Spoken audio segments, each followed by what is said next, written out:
Cadre based party పత్రికల్లో చాలా గొప్పగా చెప్తూ ఉంటారు. ఇది ఫలానా పార్టీ క్యాడర్ బేస్డ్ పార్టీ, చాలా నిర్మాణం కలిగిన పార్టీ, గ్రాస్ రూట్ లెవెల్లో వీళ్ళ కార్యకర్తలు ఉన్నారు, ఈ విధంగా మాట్లాడుతూ ఉంటారు. క్యాడర్ అంటే ఏంటి అసలు? క్యాడర్ అంటే వీళ్ళ అనుచరులు, అనుయాయులు, ఫాలోయర్సు, సొంత తలకాయ ఉపయోగించిన అవసరం లేకుండా లీడర్ ఏ చెప్తే చేసేవాళ్ళని అర్థం. అది ఏ రకమైన బలము? లీడర్ ఒక నినాదం ఇచ్చి ఫలానా పని చేయమంటే వందల వేలు వీధుల్లోకి వచ్చి చేశారు అంటే అది లీడర్ మీద ఆధారపడ్డ పార్టీ. దాన్ని క్యాడర్ బేస్డ్ పార్టీ అంటారు. పిలిపిస్తే జనం వచ్చేస్తారని. పరిపాలించేటోళ్ళు కూడా ప్రశ్నను చూస్తే భయపడతారు, జనాన్ని చూస్తే భయపడతారు. ఒక వ్యక్తి ప్రభుత్వంలో ఉన్న వాళ్ళ తప్పుల్ని ఎత్తి చూపితే ఈ వ్యక్తిని శుభ్రంగా జైల్లో పెట్టే అవకాశం ఉంది ఈ కాలంలో. అదే కొన్ని వందల వేల మంది వీధుల్లోకి వచ్చి పనిచేశారనుకోండి, తగ్గుతారు వాళ్ళు. అందుకనే క్యాడర్ బేస్డ్ పార్టీ అన్నా ఉద్యోగం అన్నా ఎవరికైనా భయమే.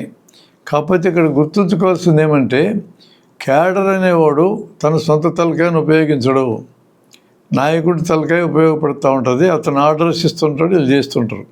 శరీరంలో మెదడు ఎట్లయితే ఆర్డర్స్ ఇస్తే శరీరం అంతా పనిచేస్తుందో, పార్టీలో కూడా నాయకుడు ఆర్డర్లు ఇస్తే మొత్తం ఫాలోయర్స్ అందరూ పనిచేస్తారు. దాన్ని క్యాడర్ బేస్డ్ పార్టీ అని మనం పిలుస్తాం.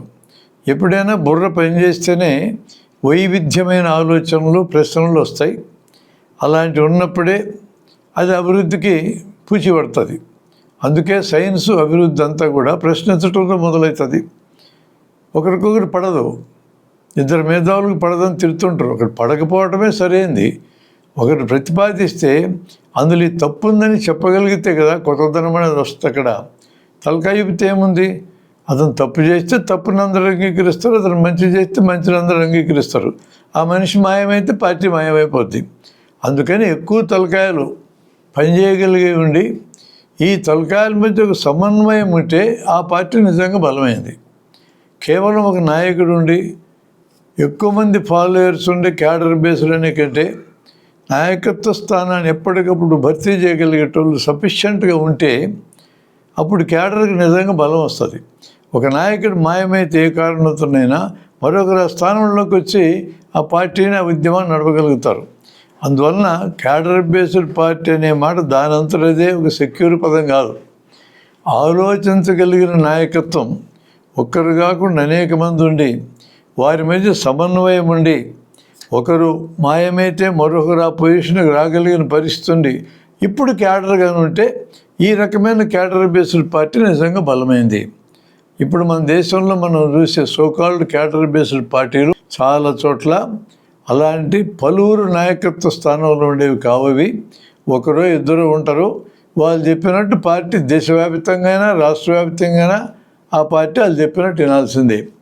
ఆ నాయకుడు మంచివాడైతే క్యాడర్ మొత్తాన్ని మంచివైపు నడిపిస్తాడు. ఆ నాయకుడే దారి తప్పినోడైతే క్యాడర్ మొత్తాన్ని దారి తప్పించి ప్రయాణం చేయిస్తాడు.